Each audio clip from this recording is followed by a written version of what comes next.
Towers of the Obvious. I'm arranging books on my bookshelves. The recent move has made me aware of stuff I own that I haven't looked at in quite a while. And I come to a set of postcards featuring the work of Leonora Carrington. Here are a few. And I get a sense of the significance of what obsessed the Surrealists: the object. But what object? See, that's the question.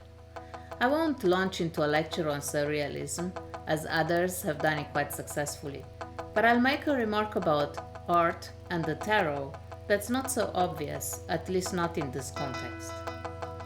Those into the arts and the tarot, and let me just say that I'm doing this series of vlogs for them, may be familiar with Carrington's La Maya del Tarot, the Lady of the Tarot, a most fascinating painting from 1965. Lots of objects in it. What fascinates me in Carrington's case is that the object is always a white horse, a transnational thing migrating from the Arthurian legends to the Mexican alchemists. We have it here also, right in the middle of her belly. Now, in spite of having lived in Mexico since the 40s, though she died in 2011, Carrington's aristocratic English background doesn't deny itself where knowledge about Celtic culture is concerned. But while the horses populate almost all of her some 1,000 paintings, they are also trapped in some imaginary dusty tower. Now, one of the effects of looking at surrealist paintings is making instant visual associations to more objects, including ones that seem hidden in the canvas or altogether absent from it. So I thought, the invisible tower as the res absconditum, the hidden thing, trapping images devoid of energy. This must be the other object at work in surrealist paintings. So what hit me was the fact that we hardly ever see energy at work in these paintings. Things fly, to be sure, but movement as such never conveys any energy. If anything, the dreamlike movement is more suggestive of a wasteland where, if Excalibur is welded, it's not through fire, but sand. Sentimentality is a form of fatigue, Carrington said, which made me think that perhaps she was thinking about the difference between Celts and alchemists. Where the Celts ask, can magic create energy? The alchemists are more into economy. Can we afford to lose energy? So they presuppose that all that glitters has already undergone the process of becoming gold and is consequently worth holding on to. Now, I would say dramatizing is a form of fatigue captured in the Tower of Doubt and Dismay. If we look at Carrington's paintings, we see that she uses a lot of Venetian red and yellow of the Mexican desert. Here is another of her very iconic self-portraits, where we see Carrington dressed in white pants and high-heeled boots, cutting across these other shades, as if asking herself, are certain events created for us, intended for us?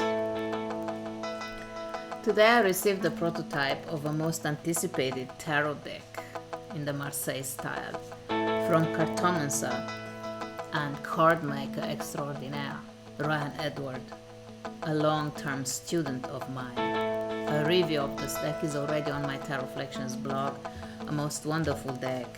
You may want to check it out. Here are a few examples. Now, although made in the style of woodcuts from 1700, Ryan's cards caught me in a moment in the bathroom, wearing a white silk gown and feeling sentimental and surreal.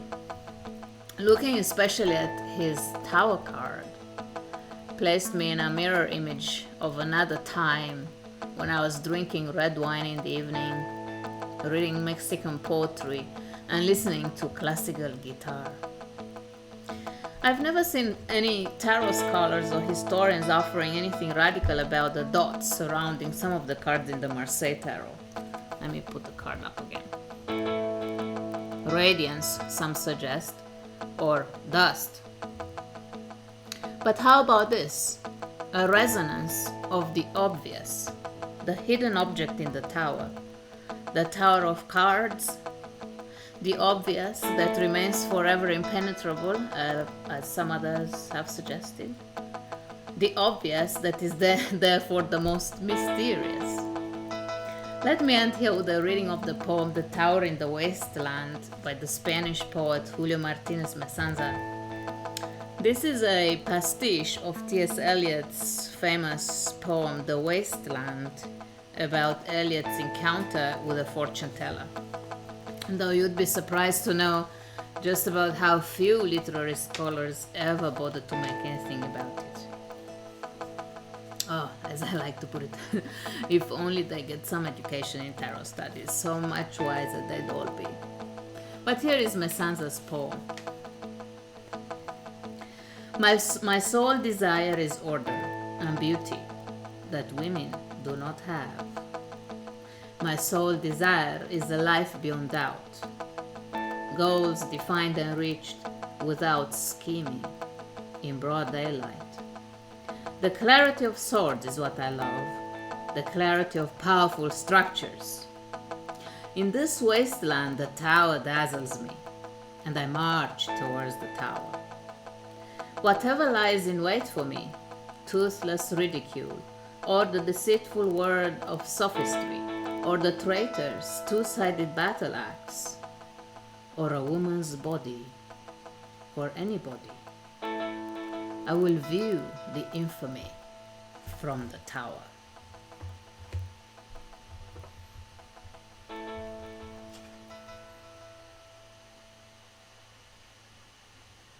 A woman's body.